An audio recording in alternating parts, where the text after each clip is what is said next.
Welcome to Sculpture Vulture. I'm Lucy Branch, a sculptural conservator and author, bringing you a series of interviews with some amazing sculptors who inspire me and I hope will do the same for you. You can see the photographs accompanying the interview, the episode show notes and get a free novel from sculpturevulture.co.uk. Hello Sculpture Vultures and thank you for joining me. Today I'm speaking to Martin Jennings, whose statues have been commissioned by the UK's greatest institutions, the National Portrait Gallery, St Paul's Cathedral, the Palace of Westminster, the University of Oxford and many others. His statue of John Betjeman, the driving force behind the saving of St Pancras Station in the 1960s, welcomes visitors from all over the world to the capital city. He won the Public Monuments and Statue Association's Marsh Award for Public Sculpture in 2017.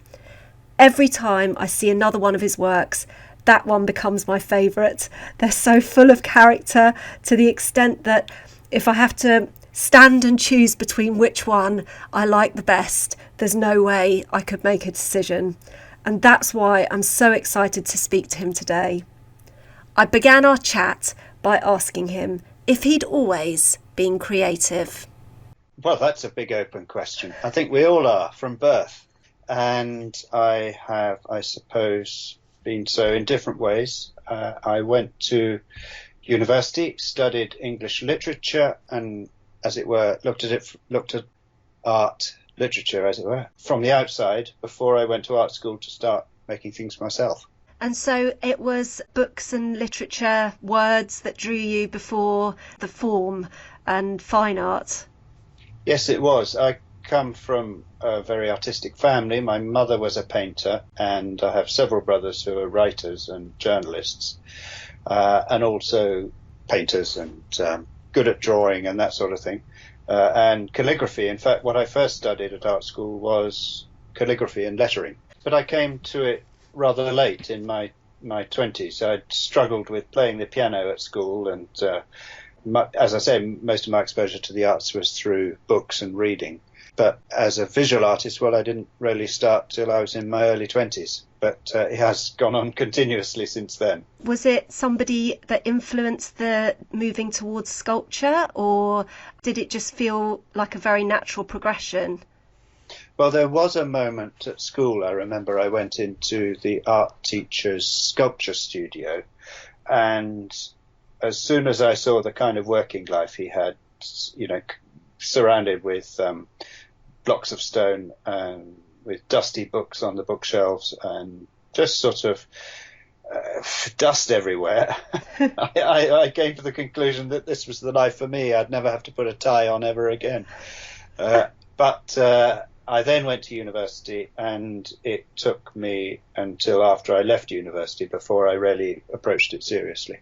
With my own children, we have a studio at home and there's all sorts of projects all the way around them, but because it's so familiar to them, they kind of go against that. They want to do the opposite of what I'm interested in. But for you, I suppose the familiarity of having your mum painting and the materials and those things at home felt much more natural to you. It certainly seemed like an occupation that could command respect, insofar as my parents were forever talking about art and artists, mainly painters. So where other people might talk about, I don't know, sport or politics or whatever, it was always, have you seen X great painting recently? Or, you know, don't you admire X's brushwork or something like that? Yeah. So artists of various kinds and writers as well were up in the pantheon of important people, which they might not be for other families. And then with my own children, what I found, I don't know if you find the same, is that one child has very much taken up the visual arts baton and another not at all. So it's partly about the roles that people take up according to their natural affinities. So it was after art school that you started being more serious about sculpture? No, I never went to art school for any extended period. It was after I went to Oxford. I then did bits and pieces of art school, but I was fed up with education at that point, so my arts education has been rather piecemeal. Well, I did a year studying lettering at the City and Guilds of London Art School. Great college. It certainly is. I did 2 years of a part-time sculpture course at the John Cass in Whitechapel. And I did various evening classes at Morley College and at St Martin's. But by and large, I kind of cobbled it all together for myself, really. I've done courses at all those places myself as well, because they offer brilliant short courses. It's one of those things that I quite often talk to students about who are thinking about going to do degrees, and I say short courses can be incredibly valuable, actually, and give you a lot of skills in a very short time that you can build on. Then you don't have to necessarily take the degree route, which these days is awfully expensive if you make the wrong decision as well. Absolutely, and it particularly so for anybody, so-called mature students. Anybody who's done a degree before might not want the intense concentration of several years, and might well have the energy to know precisely what they want to choose in terms of their own learning and just go and find it, pick it out here and there. Did it immediately become a job thing, or were you doing it on the side for a little while? I decided at the end of the year at City and Guilds that I couldn't stand any more formal education, which was no criticism of the course. I'd just done enough of it. So I went off and I was apprenticed to Richard Kindersley, who makes carved inscriptions, or did then make carved inscriptions and lettering for buildings. And it was a great training, not only in how one might run a business, but also how you could adapt different materials to different purposes. And particularly how a work of art might work with a building, which later on has stood me in good stead with making statues. Yeah, well, they are very often akin to each other, aren't they? And they need to relate to each other. Very carefully, yes. I always go and look very carefully at a site before I come up with an idea for a sculpture, rather than impose it on the site. Okay, so that's an inspiration for you, the setting. It just gives you ideas, and the scale of the piece. When you're putting an organic form, which figurative sculpture often is, against buildings, the buildings will be linear and modular forms, and offsetting one against the other is enhance both. Is the majority of the work by commission? Yes, it is. Yeah. Right. And it suits you like that? It does. Yeah. I mean, I do choose which commissions to pursue. Mm-hmm. Usually it'll be because the subject interests me, but there are some that would have been possible but that I didn't. And sometimes jobs come up that would be better suited to other sculptors, so you pass them on. But essentially I've worked to commission. Only occasionally have I come up with an idea and then eventually it's found a place. That's one of the things I love about your work, is that the characters that you've got some really interesting people there. I suppose having a person that done something incredible, it does heat up the subject, doesn't it? I mean, it's you fall in love with the character. It's the same with books. It's often not the storyline of the books, but it's the characters that bring it alive. It is character. It's also one's own particular kind of bias. I mean, I like doing old men in baggy suits. I don't quite know why, but so give me a mid-20th century author and I'll jump at it. Yeah.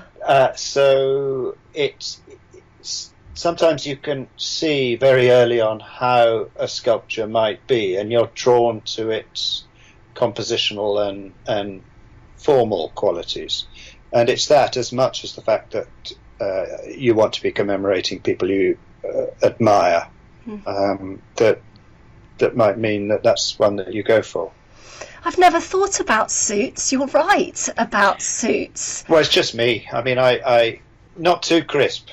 I don't want one that's been ironed too much. No, but it's a funny thing. My father, who was a genius restorer, and you never saw him out of a suit. So, I mean, our work is incredibly messy, and you get really grimy just working practically. And he, even in the messiest situations, he was always in a suit with a tie. Building sites, the lot. Everybody else is in sort of relaxed clothing. Not him. He loved his suit. I bet. Oh, well, good man. Do you have a creative practice or a routine, something that gets you to that subject? Do you mean a routine for my day? Yes, so it gets you in that steep sort of work state where you can actually catch on to the muse. I don't really tend to think about it too much in terms of the muse in the traditional sense, but I know what you're after. I mean, I get up and I do a full day's work. It's usually a long day's work. And as often as not, it'll be a 6-day week or even a 7-day week, particularly if I'm coming towards the end of a big piece of modelling. But I treat it as other people treat their job. You've got to get up and you've got to put your hours in. And during that time and outside that time, you're forever pondering the job. And ideas come to you sometimes when you're least expecting them. So it's not always when you're concentrating directly on how you might do it that the best ideas come to mind. Sometimes they even come in your dreams. And so you make sure that you do quite a lot of non-studio work as well. So the play part. The play part, yeah. While you're doing your research, ideas will come to mind. So, for example, for my statue of John Betjeman, I read all of his poetry a couple of times. And that doesn't in itself, it's not the same as doing the drawings, which you also need to do, but it provides the mood for a sculpture. And I found that just reading his works created visual images in my mind of how it might be done. So there are all kinds of ways in which you approach it. Of course, you also look at still photographs and film footage, if it's available, and you grab your research material wherever you can. And so it sounds like there's quite an extensive research phase in the creation. There is, yeah. Yes, yeah. You really have to get to know your figure and sort of ferret about in their lives, as it were, until you've really taken the temperature of the man or woman you're representing. Right. And just to come back to your comment there about the muse, do you scorn the muse? Is the muse not part of it? It's more like the expression. The muse is, of course, always seen as a female figure inspiring a male artist. And it's just a rather sexist symbol, it seems to me. I mean, as often as not, it's just meant a young woman who an old male artist fancies. It's not the language that I use. However, I do know that there are moments when one is more inspired and other times when the work can be more pedestrian. So certainly there are times when you get excited about the job. Have we got a better word? Come on, have you got a word that you like? I don't know that I've got a better word, but it's about connecting with the subject. There's suddenly this moment where you can see it clearly in your head. You haven't yet made the thing, but various things that have come out of your research and your interest in the subject and your enjoyment of making sculpture coalesce, and the image is there in your head, and that's always an exciting moment. And so typically, how long is it taking you to produce a work? Is it a rapid fire process or something that's different for each project?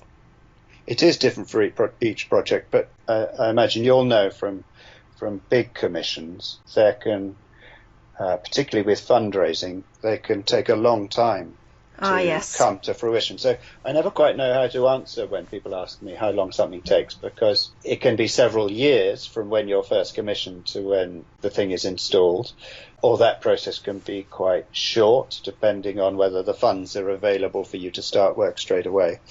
But normally, if I was to make, say, slightly larger than life-size male figure, if it was about 7 foot high, that would be 3 months or so of clay modelling on the steel armature, followed by 4 or 5 months of bronze casting in the foundry. So each public monument statue that I've made has taken the best part of a year or so, is a loose way of describing it. Yeah. With us, we find that what happens is they say, we've got this amount of time to do it in, so you have to plan to do it in that. And that's often an event or something where they've just realised that such and such has to happen within these dates. And so even though ideally we have an amount of time, it often has to be quite flexible, that vision, because you're having to work within that framework, which I find quite difficult sometimes. But I suppose I don't blame you. Very large scaffolds are very expensive, so they can't keep them in place too long, and obviously people do silly things when they're up, so people try to climb them and things like that at night, so there's more risk.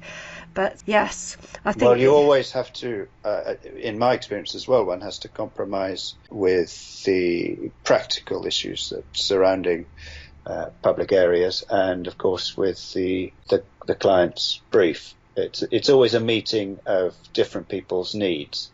I saw on your website you'd restored the Charles I in Parliament Square. Yes, That's a fabulous, lovely thing, isn't it? I mean, how did you deal with the plinth, or were you only doing the bronze? Well, we did the bronze, so there was another contractor nominated to deal with because the plinth is very special in its own right. But I mean, absolutely, Charles I is our first large-scale monument in the UK, bronze monument in the UK. So the thing is, he's, just in terms of technology for Britain, it was a really important monument. Let alone the fact that we had, fantastic sculptor make him. Yeah. So it's just one of the pieces of work I most love in London. In fact, it's certainly the thing I love most of all in Parliament, in Trafalgar Square. Yeah, sort of dwarfed a little bit now because of the way that the other sculptures around them. I mean, I kind of feel like it never gets as much attention as it should. I always point it out to people. I mean, I like the smallness of it, and I like the smallness of him on his horse. Yeah. Was it riveted together, the panels of bronze? Yeah, so there's Roman joints as far as I know. We didn't have to do much structural because a lot of the damage that I dealt with was surface damage. But as far as I know, that it was all Roman joints. So they are literally where the sections are sort of sleeved together. Basically, and then the metal is spread so that you don't have any joins, visible joins, because they all fit so beautifully into each other. And have you heard this fantastic story about what happened to him? So after he was beheaded, they pulled the statue down and it was sold to a scrap metal merchant. Do you mean it was? Do you know that one? It was there during his monarchy, while he was alive. Yes, exactly. I know it was Lesueur who made it, but exactly, and it was huge. I know it's tiny to us kind of now, but it was the biggest bronze that anyone had seen over here. So basically they pulled it down and sold it to this metal merchant who was supposed to destroy it, and he took it home and buried it, and he chopped off from the knee joint of the horse's front, I think it was the and they chopped it off, took it to Parliament to prove that it had been chopped up. Anyway, when Charles II came to the throne, the same metal merchant rocked up and said, "I've got your statue." That's a great story. They brought it on a chariot through London, and that's riveted back together. So the limb that was cut off, the joints are all there to be seen. Quite rough work. And it was reunited and put back up. I mean, obviously a different location slightly, but the thing is that it's because it's been moved in its time. But goodness, what a sort of resurrection of a bronze sculpture. Absolutely. Was it? I mean, the plinth, was that made for the second incarnation of the Yes, sculpture? I believe so. And do you know what? I can't remember who made it now, but I mean, actually, it's had a really hard life. If you look at some of the carvings on it now, they're starting to, Oh, the very much. detail, but I think it's had a lot of cleaning as well in its lifetime. And I'm not sure whether all the cleaning was Yeah. done very carefully, It's but an absolutely beautiful combination of statue and plinth, I think. I know it is a marvellous thing, but I mean, I think that's the thing I spend my life saying. You know, I know lots of people, works in institutions are very important, but what we have on our streets, actually, Yeah. some of the most magnificent sculptors have worked publicly and done public work. I mean, you know, Thornycroft and you know, they're Yes. they're just to fall in love with. So Yeah. particularly in the era of COVID, I keep trying to encourage people to get outside and look at art because there's so Good for much of you. it. Has there been a commission where you've stood back and thought, you know what, if I never do anything else ever again, I've done it, I'm all right? Sometimes you think that for about 3 minutes, and then you start noticing the various things that you want to change in your own work, how you'd want to upgrade it, improve it. Oh, that finger's in the wrong place. Once it's in bronze, there's no changing it. There's no changing it. You really have to live with the thing as it is. Sometimes I must say that's I've so itched to improve something that it's been hard to go and visit it again. But you have to pay a kind of tribute to who you were when you made the thing, rather than dismiss oneself as being insufficiently knowledgeable or experienced at the time, and therefore that the work isn't good. And sometimes I've found that people respond better to works that I think aren't my best than they do to the ones that I think where I've almost managed to pull it off. Has it been a good life for you being a sculptor? I have been very lucky, and it has been a good life. But, you know, various things have stood me in good stead. And as I say, I have been lucky. I mean, I think that the education I had, the exposure to literature I had, all of this has provided me with an angle on the sculptures, so that researching authors, for example, is that much easier.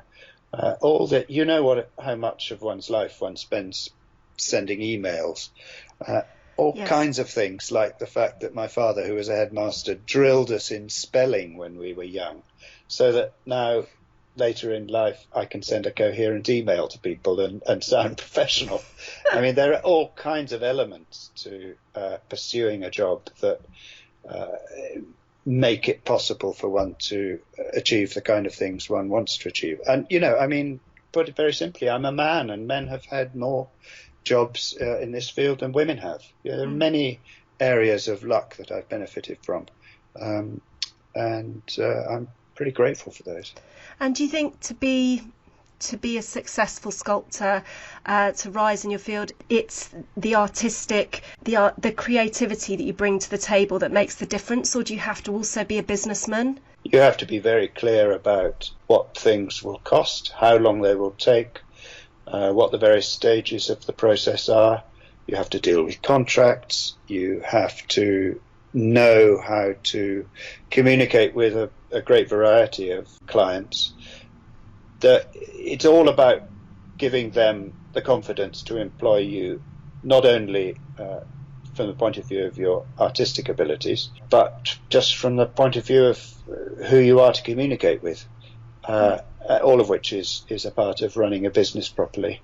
But, you know, I often sympathize with my clients because they're always taking a risk. I think it's a kind of vocation to be a commissioner of art as well as a vocation to be an artist, because there's a leap of faith involved. You don't know quite what the artist is going to come up with, and they might be too dangerously artistic, and then you'll be landed with something that's really not what you want at all.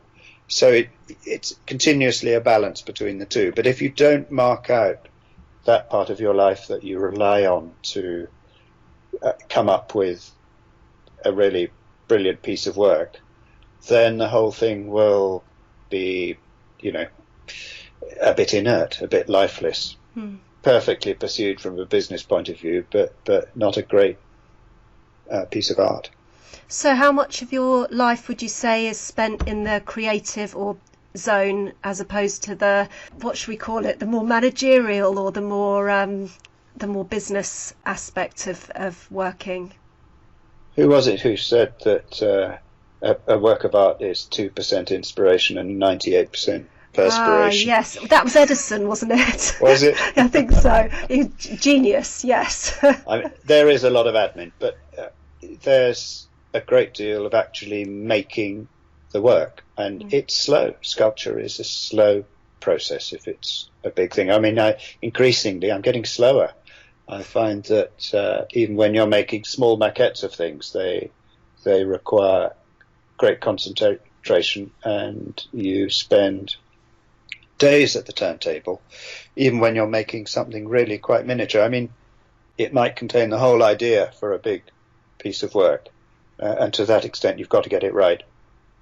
But I don't want to overdo the idea that I'm always sitting in front of the laptop and typing out emails, but it is a part of it, as you all know. And so is there a spot you have your eye on for a sculpture? Your pieces are obviously in some incredible situations around the country, but you haven't got your eye on a spot where you think, yeah, I'd like to have one there. Oh my goodness. I spot a new one every day. Do you? Yeah. It's like every time I see a slightly broken down old brick building, I spot a new studio. These things don't come to pass. But No. As soon as you've started making sculptures for public places, every time you see a public place with a rather interesting backdrop, you think, oh, it'd be rather interesting to put something there. Of course, as often as not, you're required to put things into a location where the backdrop is quite far from what you'd want. It interferes with what you'd want to make.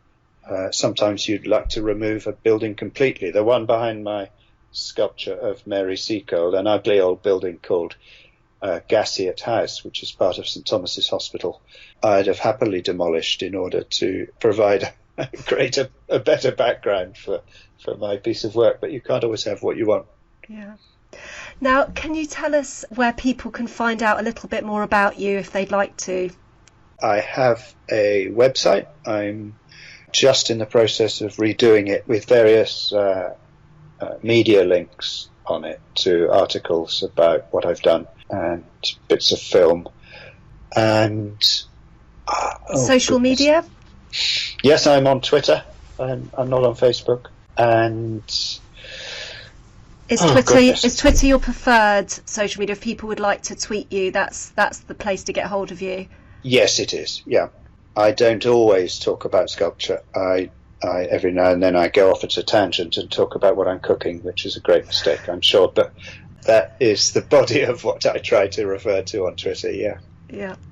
Oh, Martin, thank you ever so much for talking to us today. It's been a real pleasure. Good. Thank you. It was fun. I have to admit to possibly being more nervous about interviewing Martin Jennings than any of the other sculptors in the series. And I really don't know why, because as you can tell, he's an incredibly nice guy, but I don't know what it was. I was a tiny bit starstruck during our talk, but I did manage to have one or two coherent thoughts, not many more than that, but when he told us about his discussions around the dinner table where art was a regular and much featured topic, I think it's incredibly relevant to his future career. The culture of his family was to hold artists in high esteem. The role models in his life weren't footballers and actresses or politicians even, but they were artists and sculptors. So it's no wonder in some ways that he was drawn towards that profession. Now, you might think that talking about art at home is just the realm of the more privileged or elite, but I'm quite sure that that has nothing to do with it. When I think about many of my mum friends who come from a wide variety of backgrounds, many are incredibly highly educated professional people, and if their sons or daughters mention that they'd prefer to go to art school rather than business school or law school, for example, it's met with horror and pessimism. Whereas in our house, I think the absolute reverse would be true. And I think Martin's English literature degree set him up perfectly for what he's gone on to do.